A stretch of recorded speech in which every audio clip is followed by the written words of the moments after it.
G'day guys, Mark Ablett here from Vic Sharpies. We're super proud to announce that the 80th Australian Sharpie Nationals is headed to the Mordialloc Sailing Club in Melbourne next summer, December 2023 to January 2024. It's going to be an epic event there. We've got a great fleet lined up, great conditions, great club, and we can't wait to welcome you all there next summer. So we've got a pretty stock standard schedule. We're starting on the 29th of December with the registration and measurement, and the invitation races will be on the 30th with the first heats on the 31st. We're going to roll through to the 6th of January. So that should give plenty of time to spend time with your families around Christmas and just after Christmas, and then head off to the Nationals after that. Also gives you an opportunity to get around Melbourne and see some of the sights, and also get to the Boxing Day test as a bucket list item. The Sailing Club's a ripping sailing club. They've got a strong army of volunteers, and they can't wait to welcome the Sharpies in 23-24.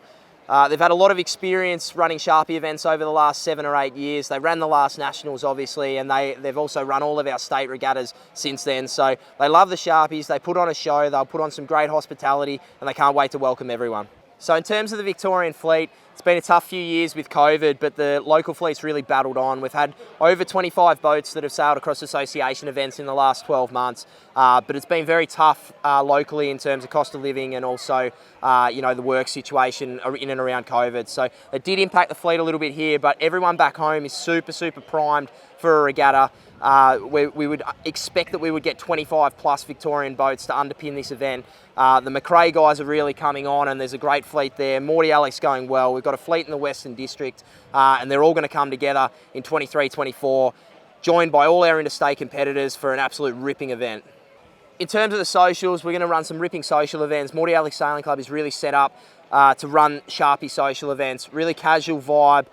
The club's excellent. They can house around 200, 250 people for these events. They've got a bar inside. We're going to have a can bar outside. We're talking about food trucks for New Year's Eve, and they're very good at putting all these social events on. So they'll run an absolute fantastic social program for all of the visitors that are coming. In terms of the racing, the club is very experienced in putting Sharpie regattas on. They've put on the last, as I said, 7 state regattas that we've had. They get the angles right, they get the course lengths right, and it's a fantastic place to sail. You'll get a bit of everything. You'll get a building sea breeze, from about 1 o'clock that'll start out being quite moderate. It freshens as the day goes on. If it gets really hot, we'll get some northerly pressure, but we should get a little bit of everything and some really classic Mordialloc days, which will be fantastic for everyone involved. It's an absolutely picturesque place to sail. It's a fantastic place to sail, and we can't wait to welcome everyone there, and the club will do a great job putting the courses on. So we're also going to be working really hard to make this an affordable event for everyone. So we're working hard with all the local businesses up and down the main street. The main street is thriving at the moment. There's been a lot of businesses change hands. There's lots of bars, there's lots of restaurants, there's lots of places where you can go and eat and be entertained. There's lots to do for the family. There's the fair on the beach, there's the beachfront, great safe swimming beaches for the kids. And we're going to work really hard with all of the local businesses to make it a really affordable stay for everyone that's down there. There's lots of accommodation options that'll be around, and certainly keep in contact with us throughout the year to make sure that you guys get the maximum out of your stay in Mordialloc. Now it's up to you guys to get there. Mordialloc is going to put on an absolutely epic event. They've done it before. They've been building over the last 7 years. The fleet's ready. Everyone's ready to welcome everyone there to Mordialloc, and we're going to be bound for Mordi in 2023, 2024.